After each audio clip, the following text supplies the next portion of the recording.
Então, portanto, a nossa ancoragem é a região do ABC, tá certo? E ao longo dos anos, ao estudante trabalhador, só foi possível fazer o ensino superior porque existia a Fundação Santo André. Não era nas universidades públicas que eles encontraram o seu espaço, né? Então, muitos de nós que está aqui foi ex-aluno, viveu isso na carne, tá bem? E os nossos alunos hoje vivem isso. E o pior, eu paguei uma mensalidade simbólica, porque fui da primeira turma de 66, mas os alunos hoje não pagam mais uma mensalidade simbólica. Eles mantêm esta instituição. E não é justo e nem correto que os alunos jovens trabalhadores desta região tenham que pagar o ensino superior para se formarem. Então, eu vou abrir a palavra para a representante dos alunos, que é a Tristan Jennifer. Vou pedir que seja breve, Jennifer, para a gente poder fazer o debate. E, em seguida, abrir a palavra para um funcionário, representante dos funcionários, o Humberto Costa Sobrinho. Tá bom? Então, a Jennifer vai falar em nome dos alunos e depois a gente abre a palavra para o Humberto para poder abrir o debate. Bom dia a todos. Eu sou a Jennifer, sou membro do diretório acadêmico daqui da FAFIL, da gestão LUT, e também sou militante do Movimento Revolucionário de Trabalhadores, que inclusive teve uma ótima votação aqui em Santo André, denunciando o capitalismo e um programa defendendo os serviços públicos, principalmente a educação e a Fundação Santo André. Na verdade, eu não poderia começar essa fala sem saudar as centenas de ocupações que estão acontecendo no país hoje. São mais de 1.000 escolas ocupadas no Paraná. No estado, em todo o país, Minas Gerais, Sergipe, Rio Grande do Sul, são mais de 80 universidades ocupadas e 60 institutos federais. Esses alunos hoje, eles ocupam as escolas justamente porque eles estão lutando contra a PEC 241 e o seu futuro, pelo qual o governo quer congelar os serviços públicos nos próximos 20 anos e além de tudo, nos próximos 20 anos não vai abrir concurso público. E a gente, que é estudante da Fundação, a gente corre um risco duplo nesse cenário, que é a gente se formar numa universidade que corre o risco de fechar as portas, porque é essa a situação da Fundação Santo André hoje, por isso nós estamos aqui, e da gente se formar, e além de ter o diploma de uma universidade que não existe mais, não ter o que fazer com o nosso diploma, porque não vai ter concurso público, e além de tudo, o orçamento da educação está congelado. Para ser claro, para pensar do ponto de vista do risco desses estudantes, aqui na Fundação Santo André, como os professores já colocaram, a maioria dos estudantes são trabalhadores. Então, com muita dedicação e resiliência, os estudantes dedicam, principalmente à noite, depois do trabalho, vêm para cá para poder concluir os seus cursos. E a partir disso, a gente financia a nossa universidade. A prefeitura deve um valor calculado por alto, 28 milhões de reais para essa instituição. E isso contribui para a situação que a gente vive hoje aqui. A reitoria está descarregando nas costas dos alunos os custos dessa crise, cobrando mensalidades caras, aumentam todos os anos. O juiz que falou aqui falou que a universidade não podia aumentar a mensalidade na apresentação dele. Todos os anos essa instituição aumenta as mensalidades. E fruto desse aumento, vários estudantes vão embora, porque não conseguem pagar. A gente não consegue terminar o nosso curso.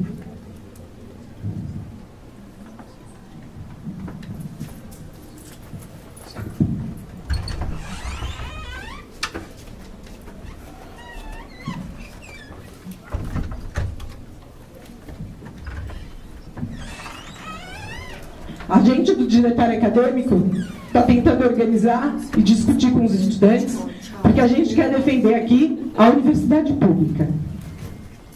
O Grana, que é atual prefeito da Fundação, disse na cara dos estudantes e dos professores que ele tinha esse dinheiro para pagar para a Fundação, mas que ele não ia dar até que a gente cobrasse juridicamente esse dinheiro dele.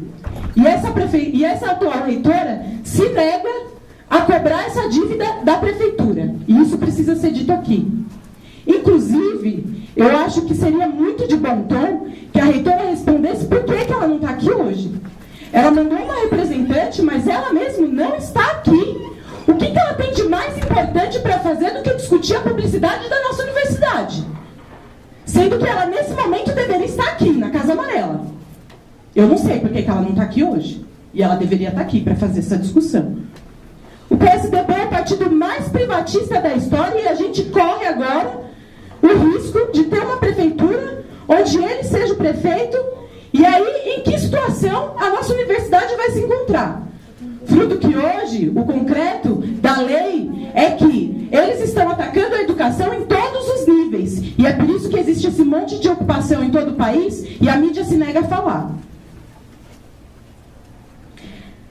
Além de tudo, além de arcar com as mensalidades, hoje, no ABC, o nível de desemprego é mais alto do que a média nacional. São 26,6% dos jovens do ABC que estão desempregados.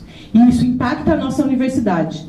E isso faz com que esses jovens, além de não terem emprego, não consigam estudar.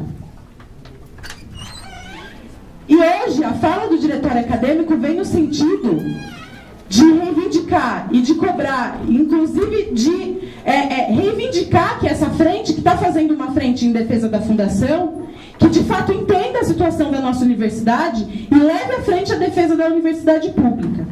Porque a verdade é que os governos tratam a educação como mercadoria, como moeda de troca, quando o que está na lei, e que existe uma desigualdade profunda na vida, é que a educação é um direito e o Estado deveria arcar com isso. A prefeitura, que não dá subsídio para a Fundação Santo André desde 2004, tem 5 cadeiras dessa prefeitura no conselho diretor, enquanto a participação dos estudantes do centro universitário inteira é de 1 cadeira. 1 cadeira. Ou seja, a gente não tem o direito de reivindicar absolutamente nada da universidade que a gente constrói todos os dias, depois de chegar do trabalho. E os estudantes, ao contrário da reitora, só não estão aqui porque nesse momento eles estão no trabalho. É só por isso que eles não vieram aqui hoje. Então eu queria deixar aqui que nós, do diretório acadêmico, que estamos tentando construir essa luta com o conjunto dos estudantes da Fundação, queremos fazer essa cobrança à reitora, que não está aqui, ao conjunto dos parlamentares que acham que nesse momento podem cumprir um papel importante e nos ajudar na defesa da educação. Agora, hoje eu venho aqui fazer essa fala em defesa da Fundação, mas eu quero deixar claro de que a gente defende que a educação de conjunto seja pública. Nenhuma instituição, em nenhum lugar, deve cobrar pelas mensalidades. Deve cobrar pela produção de conhecimento livre e irrestrito que deveria ser garantido por todos. Nós queremos uma universidade pública, gratuita, de qualidade, laica, que seja a serviço dos trabalhadores e dos setores oprimidos.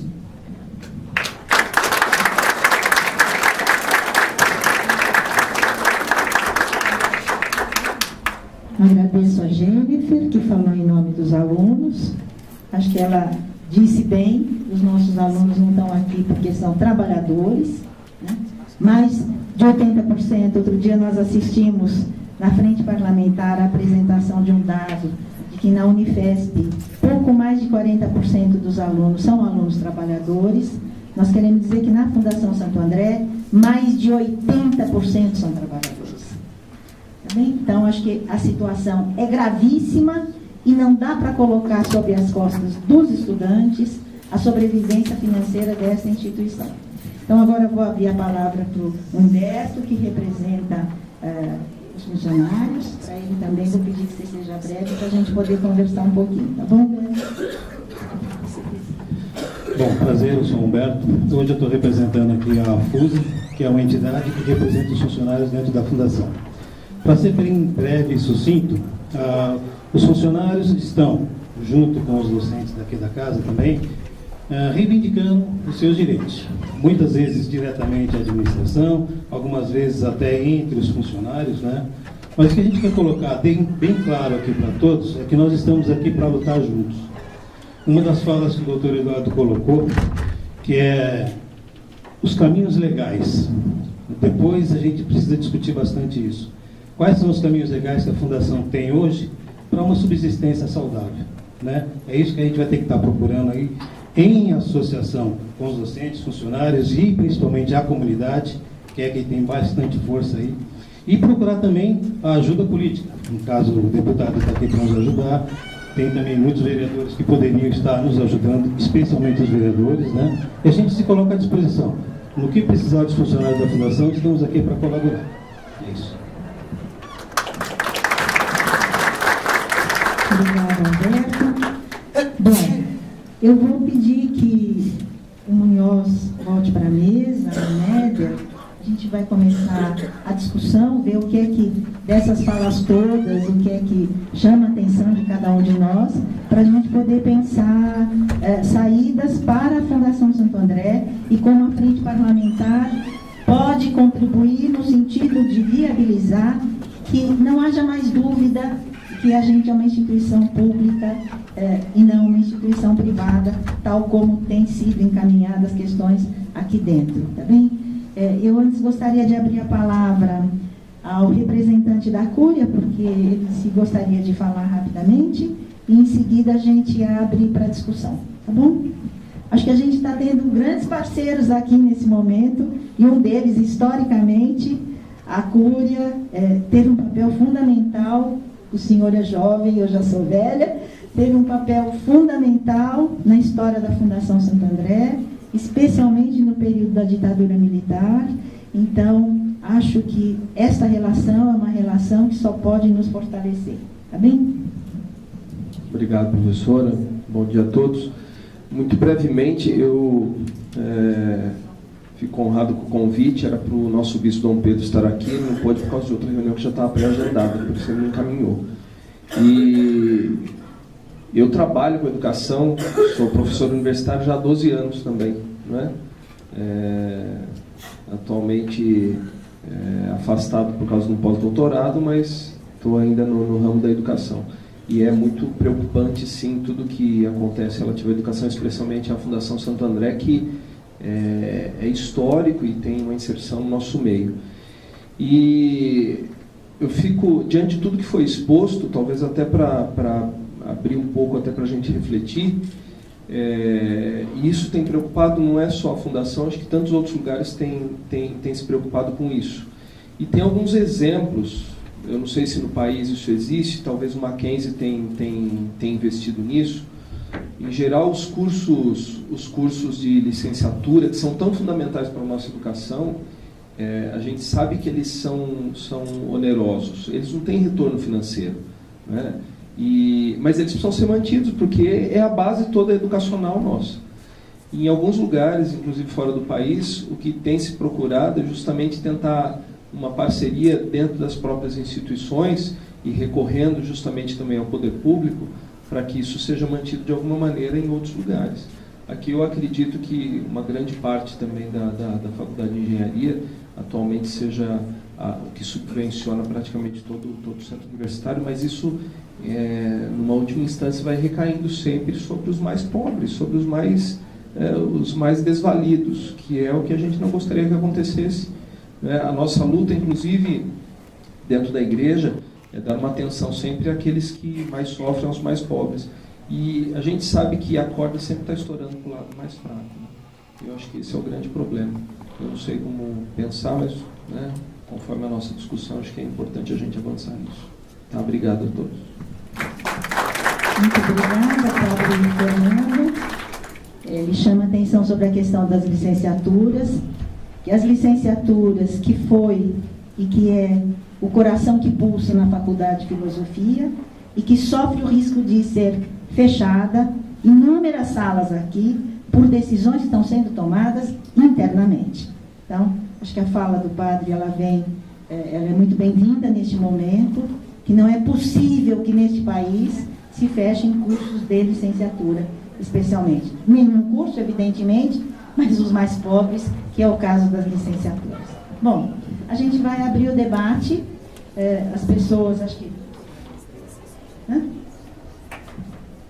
Simone, vem sentar na mesa como representante da reitoria. O Edgar está aí ainda? O Edgar já saiu, né?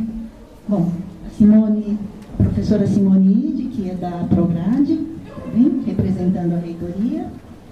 Então, está aberto para as perguntas, para as observações, e a mesa talvez pudesse falar um pouquinho antes para depois abrir o debate.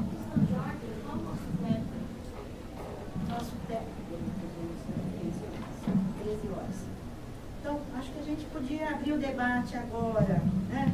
Fazer perguntas, pode pegar o microfone, nós somos poucos, né? Talvez fazer 3 perguntas, a gente responde, ou 3 observações, né? Para a gente poder conversar entre nós possibilidades de saída para essa instituição.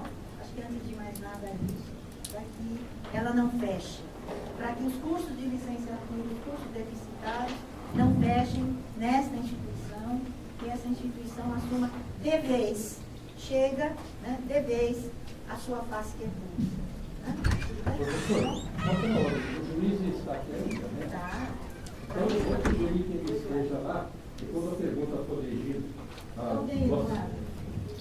Eu vou aproveitar esse tempo enquanto o Eduardo vem até aqui, começar agradecendo a todos que participaram, todos que fizeram o esforço de preparar o material para apresentação e elogiar inicialmente ao doutor Eduardo, porque foi a primeira vez que eu consegui ouvir. Eu estou aqui há 22 anos, acho que é isso, 22 anos, mas a minha mulher estudou pedagogia aqui, eu fiz um curso aqui de pós-graduação na década de 70, porque eu sou velhinho, e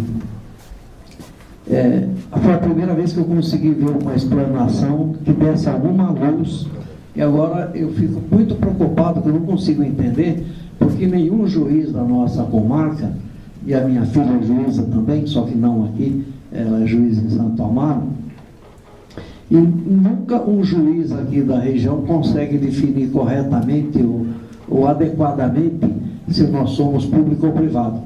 E eu achei uma explicação extremamente clara, para mim não restou nenhuma dúvida de qual é a nossa condição, né? Enfim, então, fazendo esse agradecimento, eu também tento fazer uma colocação com relação à fala da Jennifer. Eu não sou representante do prefeito, muito menos defensor, ao contrário, eu pertenço a um outro partido político que, nessa conjuntura, está apoiando o candidato da oposição, que é o do PSDB. Eu não sou do PSDB, portanto não sou privatista, por exemplo, e não acredito que alguém, mesmo que seja o Paulinho Serra, tenha coragem de propor, porque aí sim a coisa vai ficar um pouco mais pesada. Vai ter ocupação aqui também na Fundação Santo André. Eu pelo menos vou defender isso. Mas o que eu não tenho procuração para defender o prefeito, mas você fez uma colocação que não é correta. Você falou que o Grana disse que só pagaria as dívidas se fosse judicializado. O que ele disse é o seguinte, que ele como prefeito não tem condições, não tem autonomia para fazer essa transferência dos valores. Ele só pode fazer isso a partir da judicialização. Ele como prefeito não pode tomar a iniciativa de assinar um cheque do que nós estamos cobrando. Então isso foi o que ele falou na reunião que eu estava presente. Que para que ele possa pagar, se a fundação judicializar, ele se vira, arruma o dinheiro e paga. Naquele momento ele chamou a representante do judiciário dele, a assessora jurídica, que estava lá presente, que não estava presente, mas ele chegou a solicitar. Muito obrigado. Vou passar para o deputado Carlos Nada, que é o coordenador maior desse fórum, para que ele possa modular. Eu estou aqui fazendo as inscrições, tá bom? Então quem quiser falar, já se inscreveu. Eu estou aqui para as inscrições. Então, Jacinto, depois o Marcelo.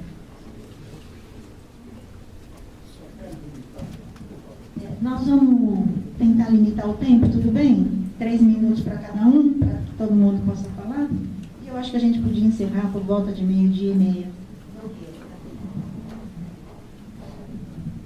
Bom, o pessoal que chegou depois da constituição da mesa, a gente está aqui na condição de um representante da análise da conjuntura educacional paulistana, chamada ACEP, o grupo mais informal que pode existir, que se preocupa com educação. Nossa plataforma, como eu falei, é no Facebook. Mas não se esqueçam que o Obama se elegeu presidente pela primeira vez pelo Facebook. Eu, respeitando a todos os que estão aqui, eu gostaria de me dirigir ao juiz para fazer a pergunta. Nós temos condição de cobrar a fundação, o prefeito, para fazer com que essa dívida venha nos ajudar, para que a gente não corra o risco da insolvência, conforme os educadores da instituição têm colocado, inclusive o professor Sebastião. Nós tivemos aqui, questão de 1 ou 2 dias atrás, fizemos uma gravação, postamos no YouTube, e a preocupação das pessoas com essa instituição, meritíssimo juiz, é uma coisa fenomenal. As pessoas que não estão aqui é porque realmente estão trabalhando. Então, nós precisamos salvar a fundação. Na visão técnica do senhor, nós temos condição de fazê-lo e de que maneira? Muito obrigado. Vamos ouvir mais 2 questões? E aí pode ser que vá também para você, Eduardo. Marcelo.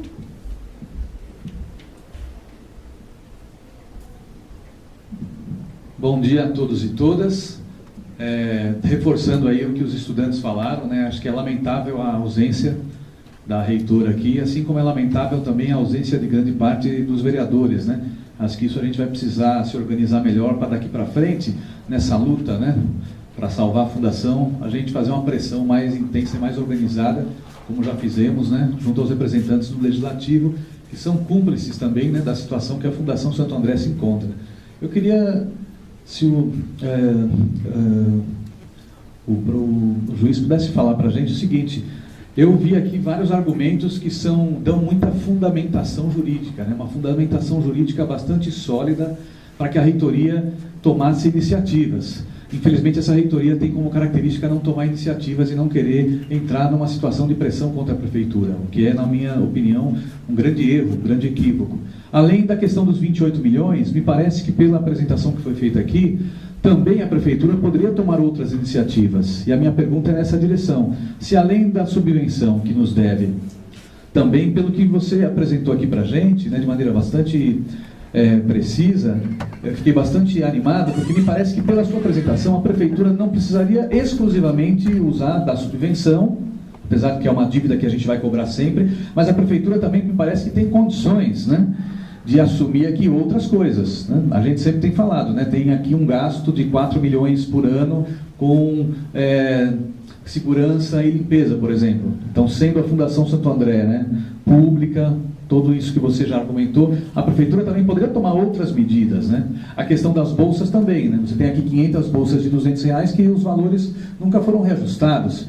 Quando a prefeitura, né, através do Legislativo, criou esse programa de bolsas, a mensalidade média era de R$400. Então, uma bolsa de R$200 pagava 50%. Hoje a mensalidade é muito maior. Então, parece que de lá para cá, nos últimos anos, a prefeitura não tem tomado nenhuma iniciativa, porque o prefeito pode falar, não tem dinheiro e tal, aquela história, mas você pode tomar outras medidas enquanto se discute judicialmente, né? Agora, termino lastimando mais uma vez, né? A reitoria não ter a coragem de entrar com uma ação judicial contra o prefeito de Santo André, depois do prefeito ter falado tantas vezes que ele não vai se posicionar sobre a dívida da fundação enquanto não chegar lá uma cobrança, né, dessa dívida. Então é lamentável que a reitoria, numa situação como essa, ainda continue, né, sem coragem, sem vontade, sem disposição de fazer essa cobrança da prefeitura municipal, isso para não falar dos salários atrasados, né? Então, fico por aqui. Obrigado. Nogueira.